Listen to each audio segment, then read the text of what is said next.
Alrighty, guys, I'm Morthadon, and we are back from My Hero Academia, Season 4, Episode 4. We didn't have any episodes last week because there was no episode released last week, so I think there was something going on in Japan that they decided not to air this because there was something else airing. I can't remember what it was, but uh, for last week's episode, I kind of want to apologize because there was something kind of big I missed in the episode. I don't know how I missed it because it's a huge point of the episode. I knew that Sir Nighteye didn't really approve of Midoriya. He thought that Mirio would be a better fit for the power. But what I didn't realize is that the only reason Sir Nighteye took Midoriya on was to make him give up. I don't know how I missed out on that pretty big point last episode, but I want to apologize. That's why I didn't mention it when, I talked in my discussion. If you guys were like, did he just not get it? When I was editing the video, I was like, oh crap, I can't believe I missed that, but what can I do? I was probably talking or distracted, about something during the episode, doing the reaction and stuff, but anyways, I'll try to do better this time. Last episode, like I just mentioned, we had Sir Nighteye decide to take on Midoriya. They're going to be going out and doing some patrolling, specifically following Overhaul, possibly.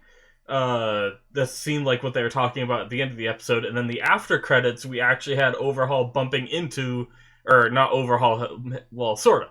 The Eri, the little girl with the horn, bumped into Midoriya, and then Overhaul walked up, and yeah, scary stuff. So I had my theories that I talked about in discussion where I said that it's possible that we might not start right there. We might see the events leading up to that happening, or or this episode could just jump right into that. So I'm not sure which one it's going to be. Should be interesting. I'm really looking forward to seeing what happens this episode, to get into these work studies, to get into some really cool stuff, hopefully, because obviously they've been setting this stuff up, which is fine, but obviously episode 4 of last season was so much more crazier than, what's been going on here. So at least I don't know, maybe it will be amazing. I don't know. But we'll see, because last season that was the episode with the muscular fight, which is just incredible. But anyways, guys, let's jump into this, shall we? Alrighty, so for you full lengthers, we are going to start the episode in 5, 4, 3, 2, 1, now. Ooh, a cat and dog person. Midoriya and Mirio. Yeah, so we didn't start off right where they bumped off, okay.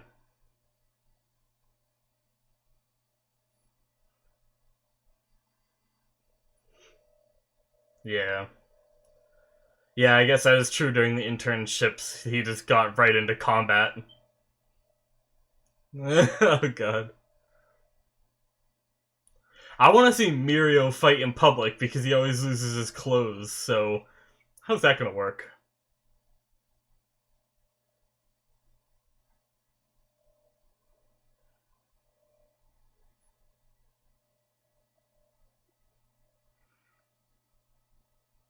Ah. Oh, what's Mirio's hero name? We don't know that, do we?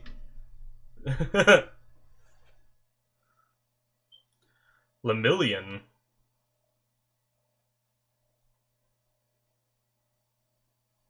Interesting.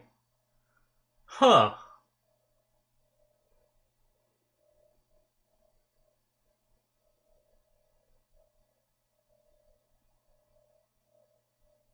Oh, okay, now it's happening. Okay, so there wasn't that much time in between that.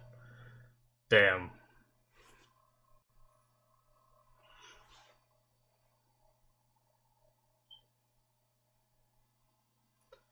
Why is Mirio, not moving at all?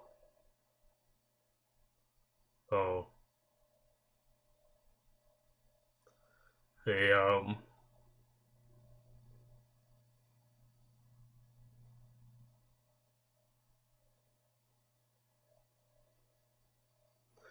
Keep a straight face, Midoriya. Oh, some monologue had begun. Yeah, we had it last time. And now the opening. Makes sense.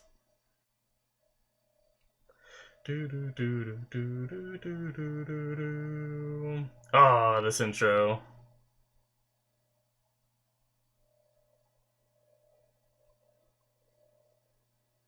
So good.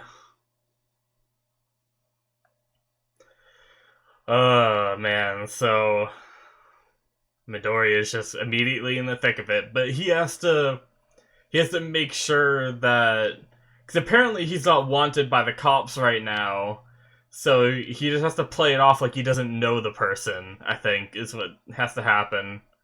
So Midori is gonna wipe that terrified look off his face, pretty much. Oh,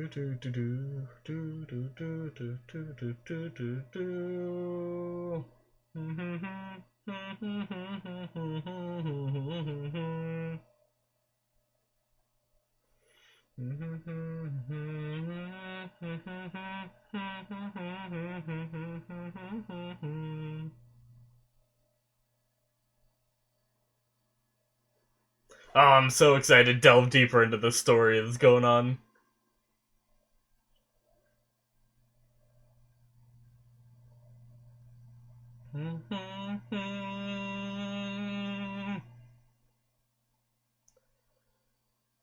Alright.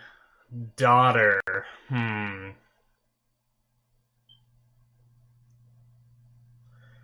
Midori, don't look so scared.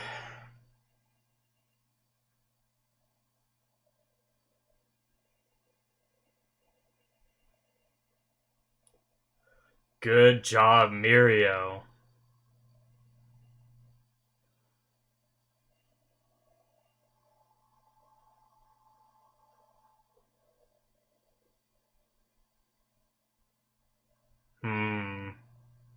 God, Mirio's so good.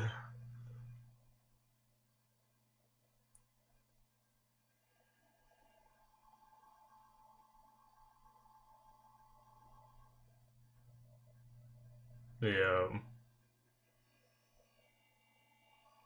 Ooh.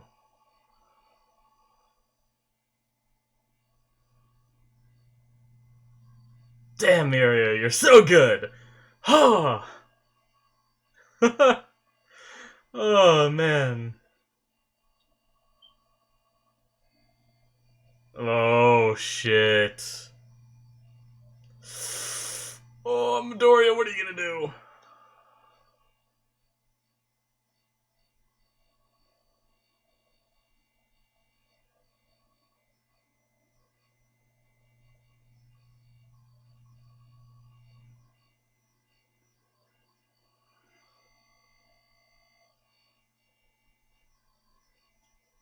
Oh, Midoriya.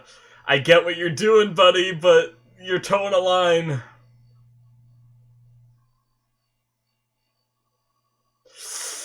Oh.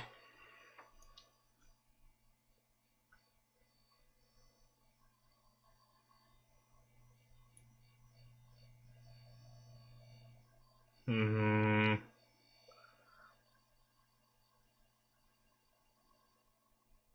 Oh. This is so tense.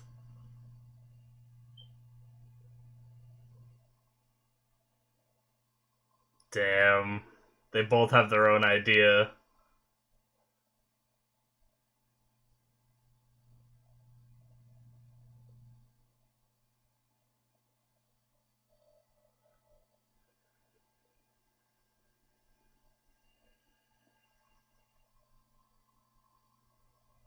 Oh, jeez. Okay. Oh, I don't know about that. Oh.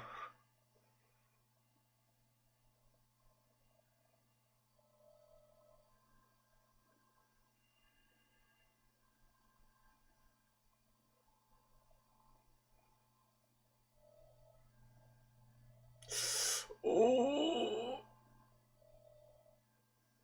Oh, she even knows what's about to happen, too.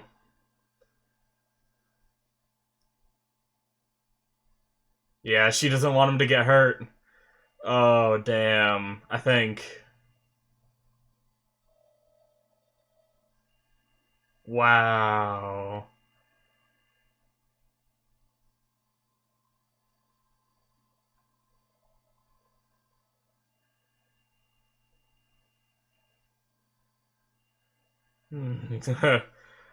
Yeah, Midoriya, for now, you just gotta let it go, buddy. I know. It sucks.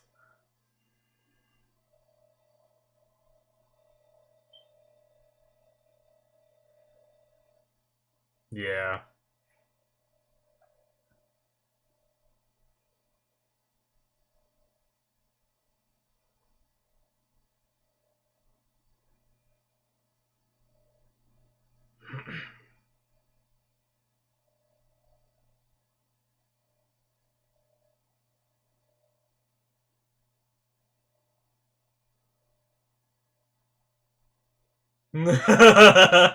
She's even nervous about that.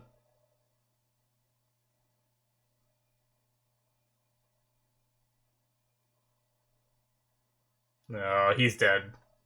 Yep. Oh my god, just like that. And once again, he has the dots on his body whenever he uses his power. Interesting.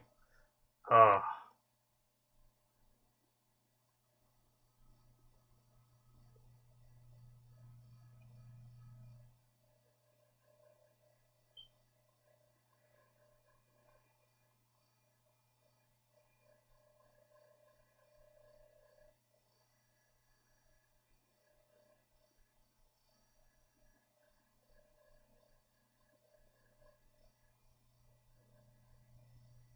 Oh.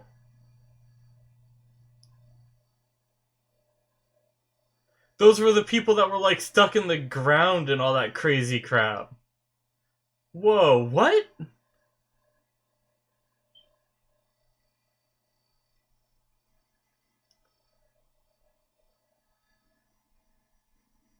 Whoa. Oh, I have to reread that. There was some stuff I missed there. I heard some of it, but what the heck? Oh, whoops.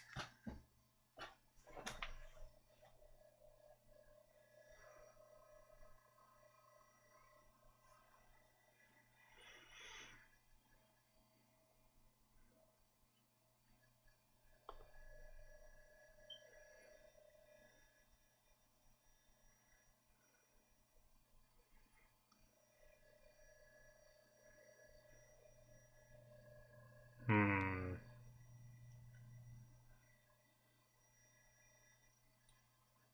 Haste makes waste. Good thing to say.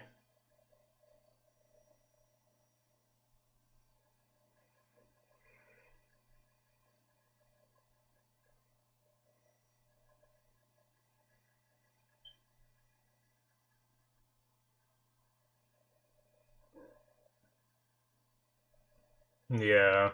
Damn. Not Midoriya. All Might said something like that one time,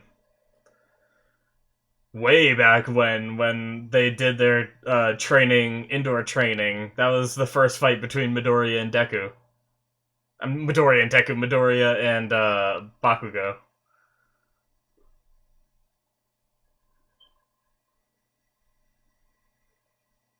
All right, bunch of testing equipment. It looks like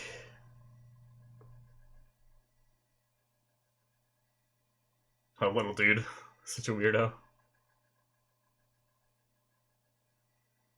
Oh, interesting.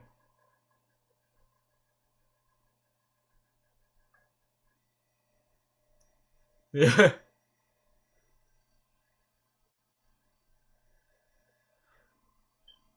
Oh God, training or something? Provisional license? Ah,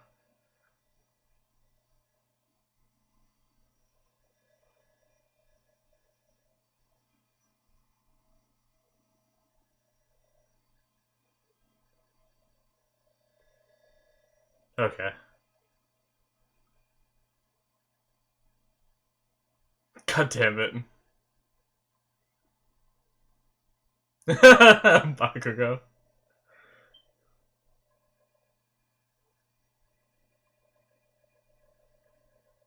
Yeah,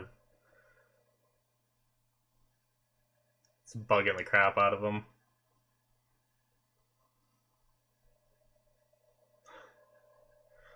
Oh, jeez.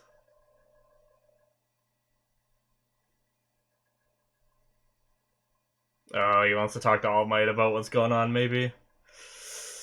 I don't think that's a good idea. I don't think All Might will be able to do much. I don't know.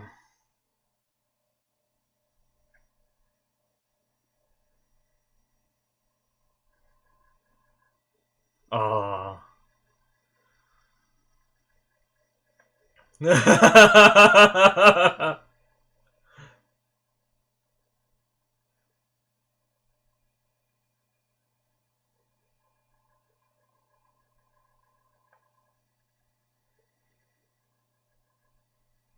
Hmm.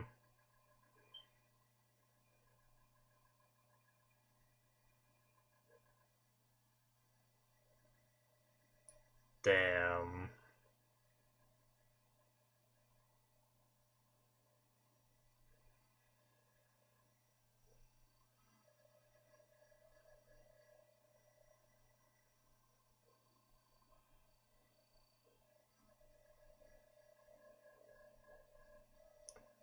Damn.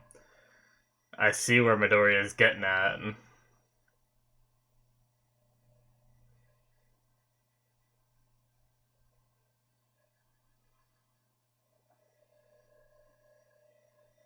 Oh boy.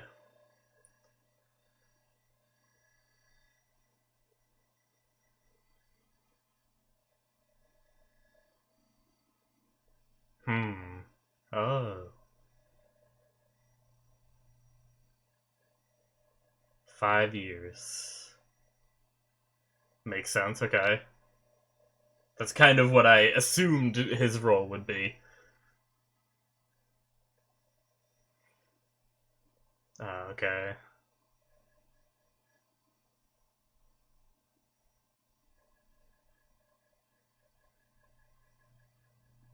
Hmm. Wow. Holy crap.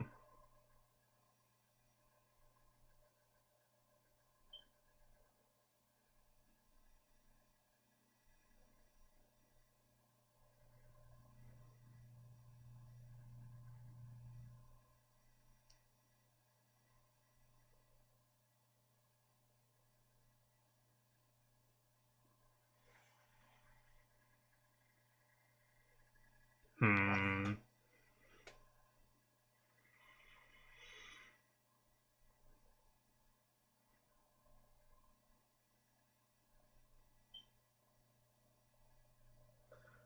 Wow.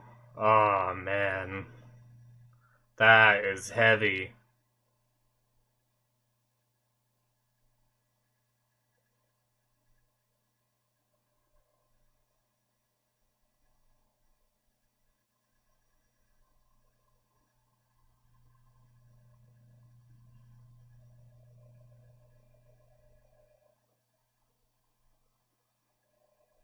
Hmm.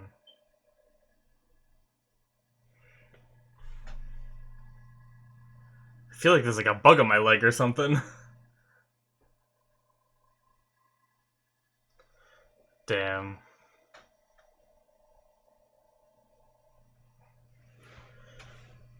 Wow, so he can see that far ahead too. That's crazy. Oh man.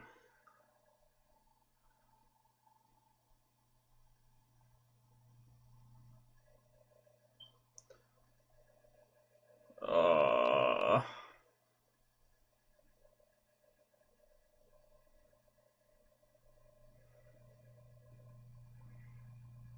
Damn. Oh.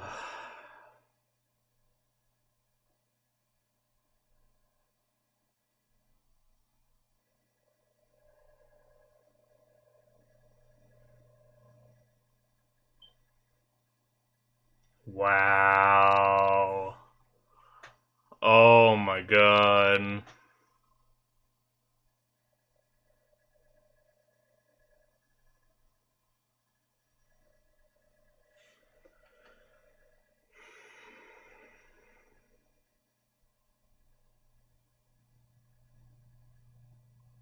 Yeah.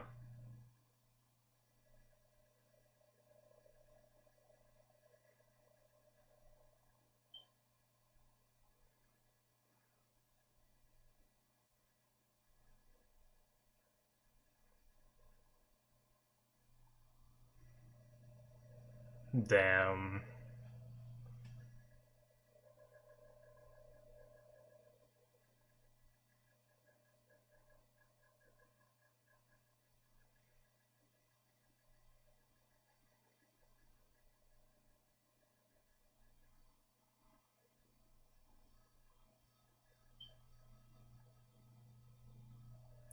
Damn. Oh, this episode, guys. Holy crap.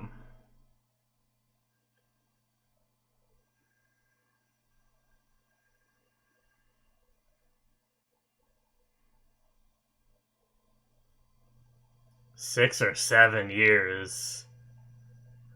Okay. Wow. That's insane.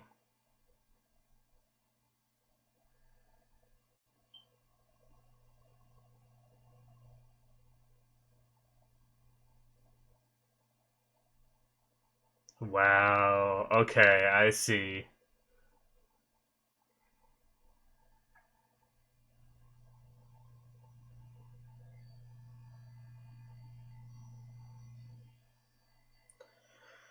Uh.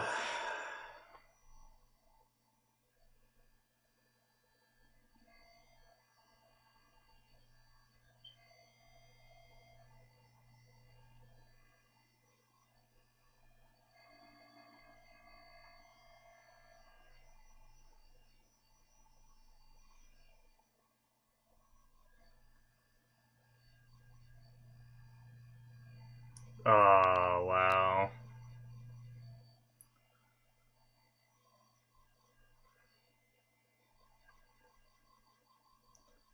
Oh, that's so cool.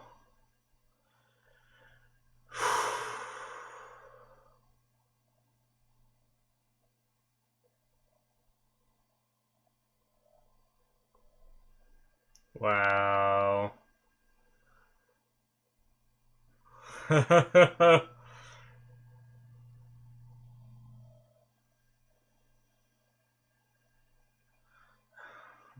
Oh, damn.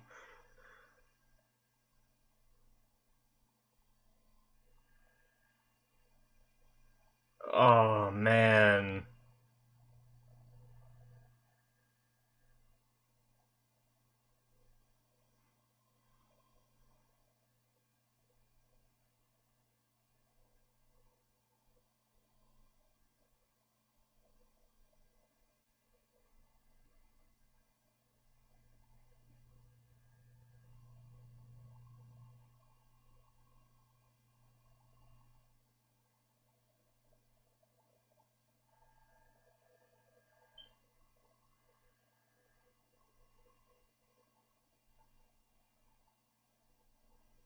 Yeah. We gotta save All Might!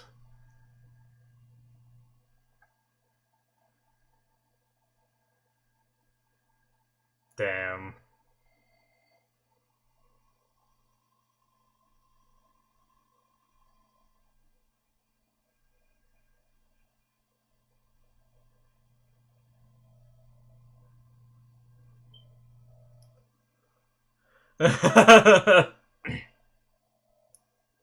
Wouldn't that be too convenient? At least they touched on that. Wow. Okay. That's the episode. Damn.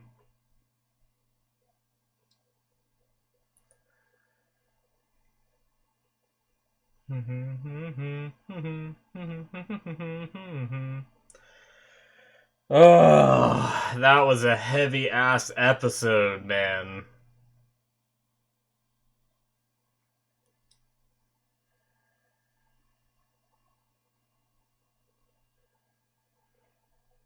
I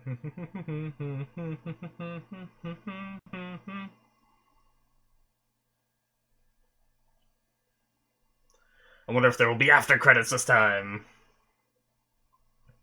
I kind of hope not. There's already so much I want to keep in this episode. Editing, it's going to be a pain in the butt.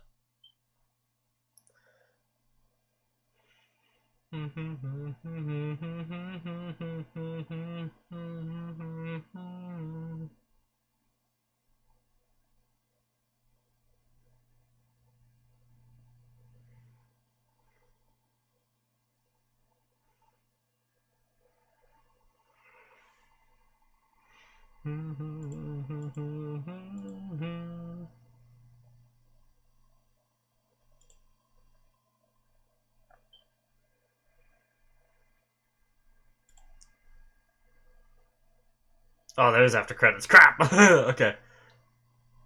Ooh, some more overhauls. Oh, okay, both of them.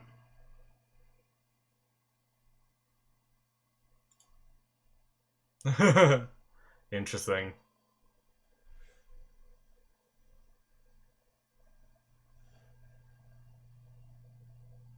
Ooh. Alright. That is the end of episode 4, guys. Wow. Okay. Oh man, that was an episode. That whole episode was like tense and heavy and oh, I don't even know where to start.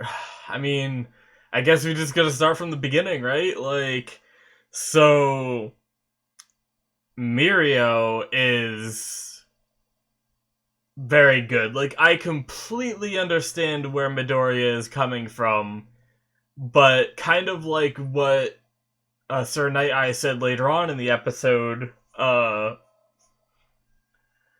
like, haste makes waste, I believe it was. Like, Midoriya can't rush it. Like, yes, the girl is scared, she's possibly being abused, or being tested on, or whatever's going on. It's a terrible, terrible thing.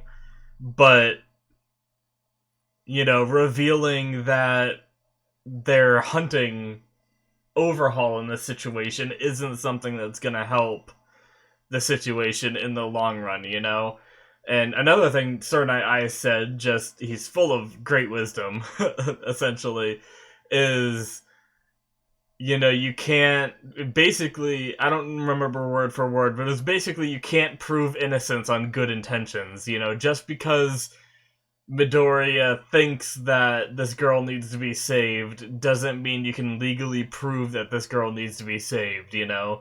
So, really, Mirio came in clutch with his, you know, excuses, and not really excuses, but the things he said, the things he came up with this episode while talking to Overhaul were fantastic. He did a great job not showing his own fear, concern, you know, all of that. And, you know, he even mentioned that they were new and still in school, and that's why they're nervous, because that kind of covers for Midoriya's actions a bit and everything. And, oh man, I feel so bad for Eri. She was, you know, scared, running away. She finally managed to escape wherever she was in, and, you know, she's such a good kid. She saw what Overhaul was about to do, because Overhaul was about to obliterate Midoriya and possibly Mirio too. I mean, I don't know how that fight would have went if there was actually a fight,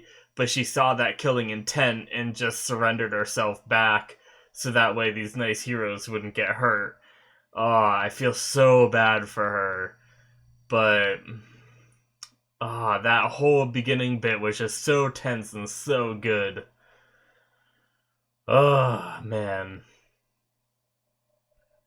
But then we got into even more heavy stuff when it came to All Might, because basically, throughout, like, you know, we saw a bit of Midoriya just doing school stuff, and he was kind of drowning in the knowledge that, you know, Sir Nighteye doesn't believe in him. He's kind of, like, just being brought along to be, you know, to give up and everything. And then on top of, you know, not being able to save this kid and, you know, everything that's happening, he just started drowning, which is why he went after All Might to, you know the full story and everything.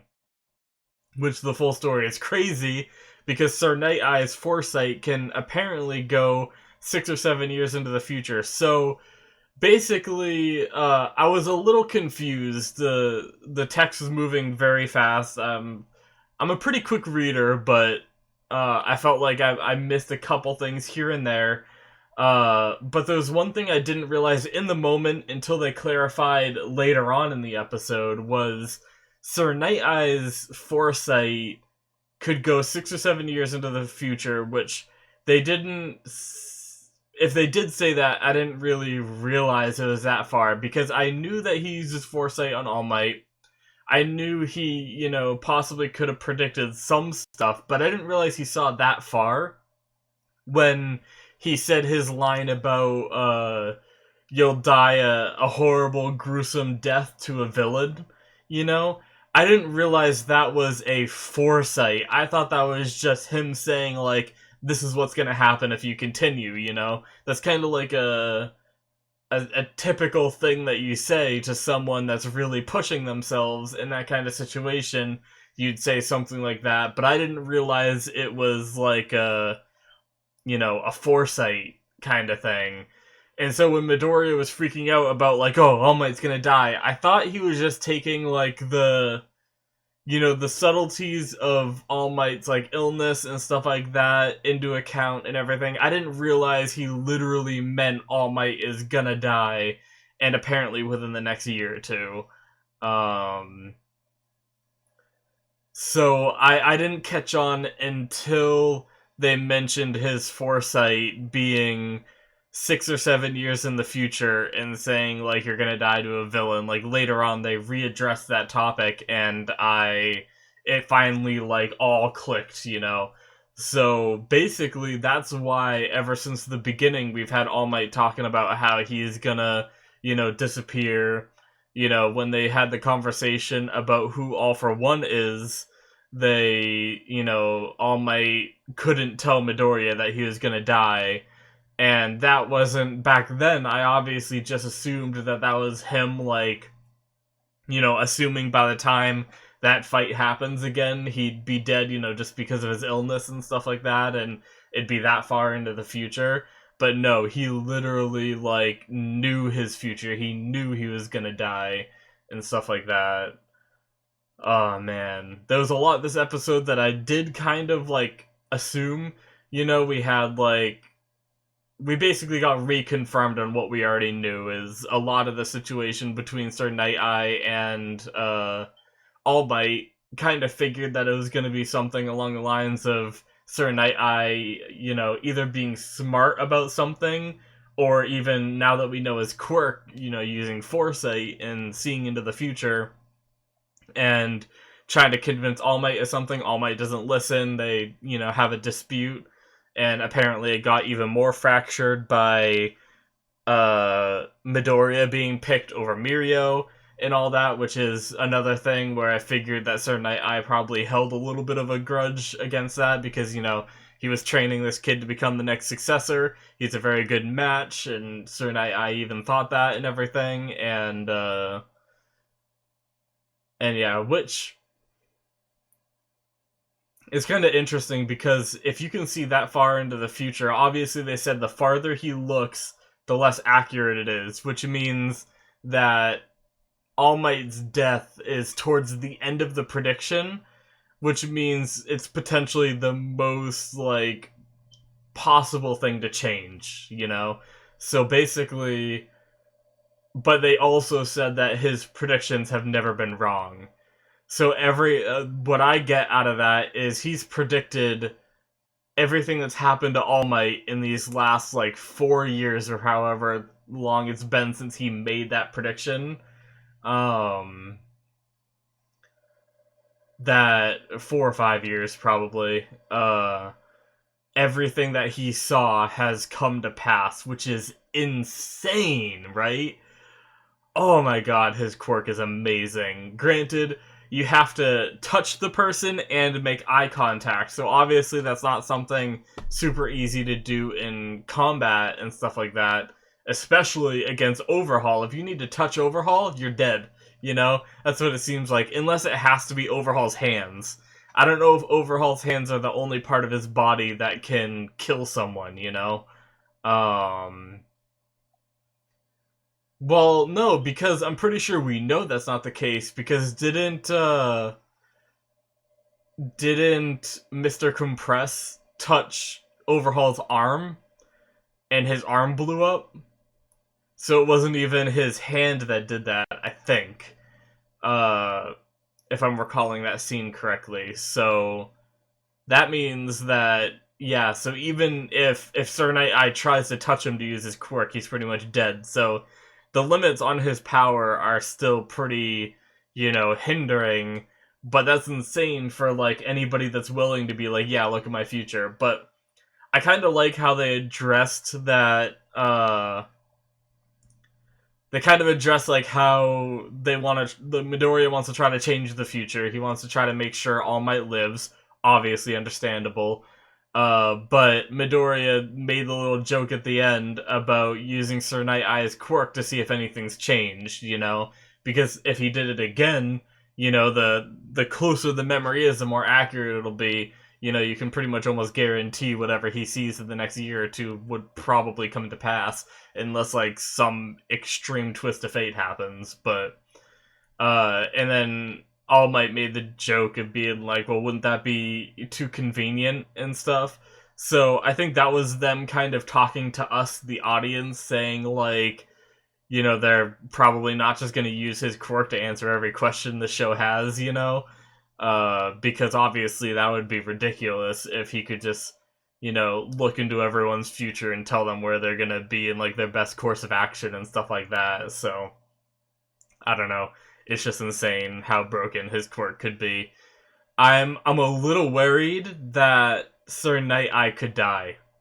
Uh if I think about it from how crazy his quirk is, kind of thing, even though he doesn't seem to be, like, the one to go out in the field. Even when he was working with All Might, they talked about how he was the one to stay back and be the brains, which obviously makes sense, but I could see villains potentially targeting him because of his quirk, almost like they targeted, like, how All For One targeted,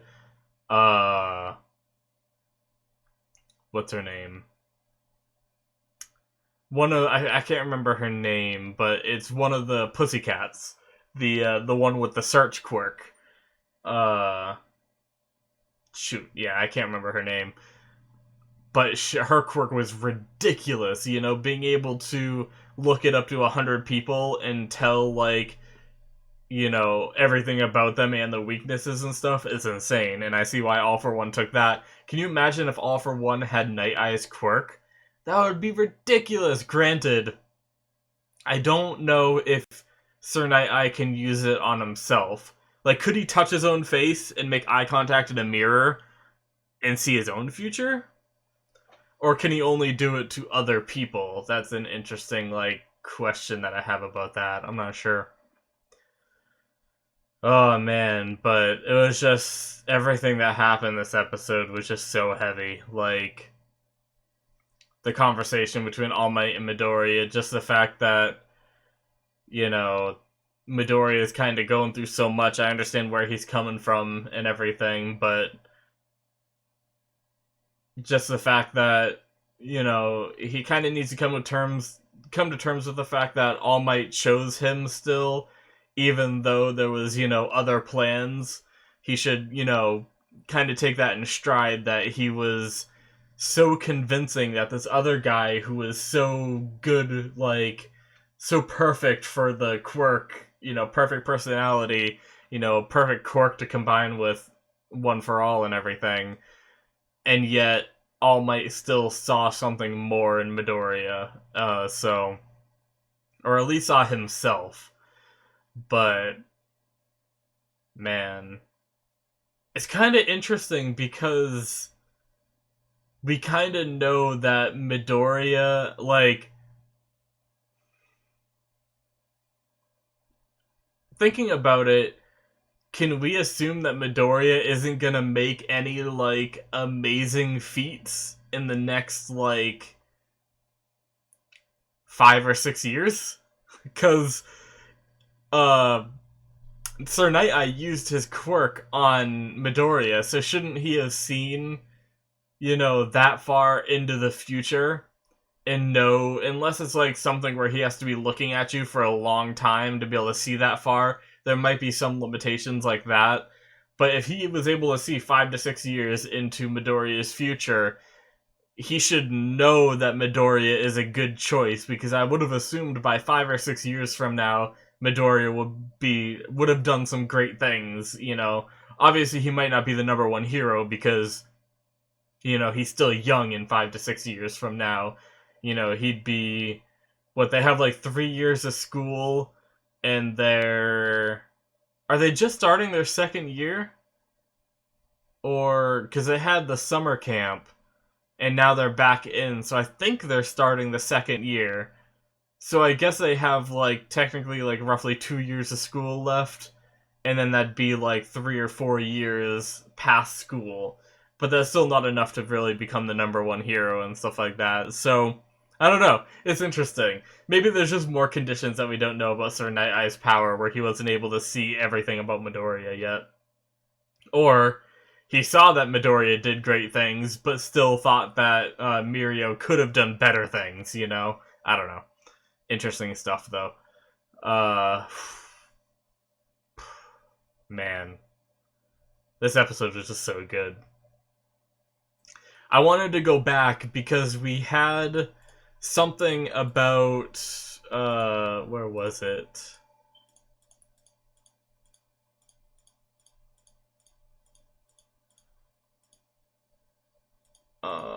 It was about Overhaul's quirk.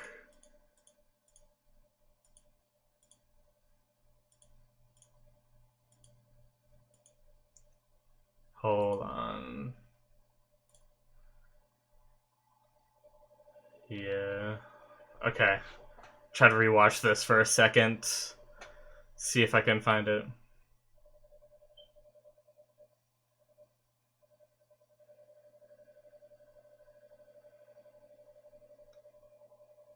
Yeah, you can't save her with good intentions.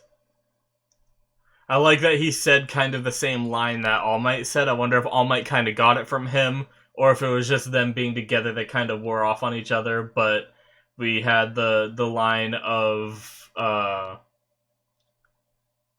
truly cunning villains will hide in the shadows and,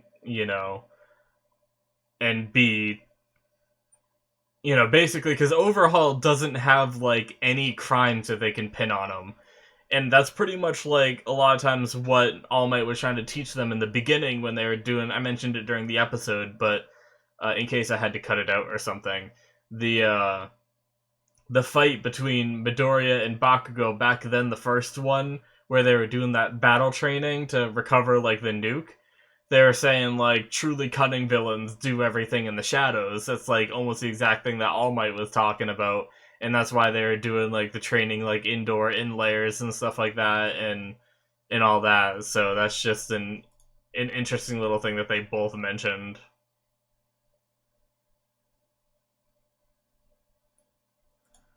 Damn it. I guess I didn't go back far enough? Oh, okay. Okay, yeah, I didn't go back far enough. Okay, let's see. There are 0 casualties. Yeah, those people lived. Felt intense pain and passed out. They were the ones that were, like, stuck in the floor and stuff. But for some reason, they were uninjured. And even chronic ailments like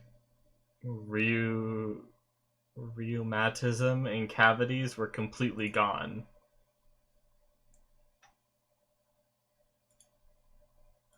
They thought this was due to Chisaki's quirk, but they caught the villains and no one was injured. There wasn't anything to accuse them of. Okay. That's what I wanted to reread, because I didn't, like... I kind of understood what they were saying about, like, having no... Like... That's insane. So... Does his quirk have... obviously it seemed like the way that Magni's skin got all bumpy, it seemed like his quirk was kind of like giving him a bunch of diseases or something and making him blow up. So maybe he's able to give and take diseases. I wonder if he takes diseases into himself and then he can give those diseases out. Maybe there's like a finite resource of them, you know? Like he could go to like cancer patients and take their cancer away, but then give that cancer to someone else. But if that cancer was the only thing he's taken, once he gives that cancer to someone else, he has nothing, you know? It could be something like that, which would give it some kind of limitations. Or can he just infinitely, like, you have a disease, you have a disease, you have a disease, alright, I'll cure you, I'll cure you, I'll cure you, you know? Whenever he wants, you know? And can he, like, they said even chronic illnesses, so can he cure, like, any disease? Like, that's insane. He could be, like, that's really cool because there's a lot of powers you could say, like, well, of course that guy's gonna be a villain, you know? But his power could be, like, you know, that guy could be a villain and just blow people up by giving him so many diseases, or that guy could be a hero and heal people, you know? Like, that would be insane! But that is so crazy. We saw them, like... It's so weird, because we saw them, like, meshed into the ground, like, that one dude with, like, a weird, like, cross on his head or something, like, little helmet thing. The one that originally stole the cash register of that group of villains, at that time. He was, like, stuck in a tire or something, if I remember correctly. His, like, body was, like, welded to a tire. So I don't know, like, what all that has to do with them suddenly being okay and healed of all of their, like, illnesses and injuries and everything. I have no idea, like, that is insane. I cannot wait for an explanation of his quirk and, like, learning the ins and outs of it and stuff. Oh, man. But one of the other things I wanted to mention, I'm pretty close to being done here with stuff to talk about, but we saw a little bit of where I think he's keeping Eri, or where Overhaul is keeping Eri. I'm wondering what he's doing there, because we saw testing equipment. So I'm wondering if there is something, like, about her quirk, or I don't know, maybe there's, like, maybe Eri has an illness that even he can't cure, and that's why he's, like, so about sickness. If it really is his daughter, which I'm very skeptical whether or not that's actually his daughter or not. But, you know, going with what he said so far, if it is his daughter, you know, even villains can care for someone. Maybe he does really want to save her. Although, I don't know why she's so afraid of him. It could be something very innocent, like he's doing whatever he can to save her, which means running a bunch of tests, and she doesn't like the tests, so she's trying to get away, you know? It could be something very innocent and not, like, as evil as we think, you know? Because there's a lot of times where kids will be, like, you know, hating on their parents and stuff like that because there's stuff they don't want to do, even though it's for the best, you know? But I don't know. That's giving Overhaul the benefit of the doubt. Of course, there also could be the other side of it, where there's just, like, straight-up abuse and stuff like that, or, you know, maybe her blood, something about her quirk, or something is useful to him, so he's just keeping her there and extracting something from her, you know? I don't know. It's crazy. No idea, but wow, this episode was so good. I think that's pretty much, like, all I really gotta say about it, though. I touched up on a lot of what happened. I guess one of the few things I didn't really bring up was it seems like Bakugo and Todoroki are working real hard at the provisional licenses. That's something that I probably didn't get a chance to keep in the episode because there was so much good in this episode. I think, unfortunately, one of the first things I'd cut is their interactions, even though, you know, I do appreciate that stuff and everything, but all the stuff with Sir Nighteye, Overhaul, and All Might, I think all of that is just gonna be at the forefront of what I want to keep in the episode, so I don't know. We'll see.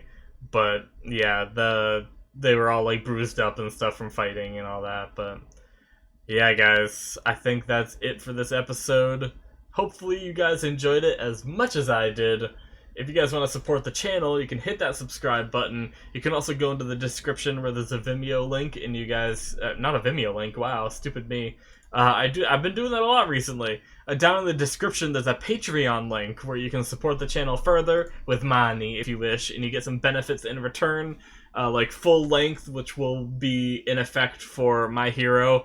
There's also early access. Unfortunately, early access doesn't apply for My Hero, but it applies for all my other current shows at the moment, and that's obviously just because, you know, I've released these as they air, so there's no early access. I can't watch an episode ahead or whatever, you know, to release these and stuff like that. So anyways, guys, thank you so much for watching once again, and I will see you guys in the next one. Bye-bye.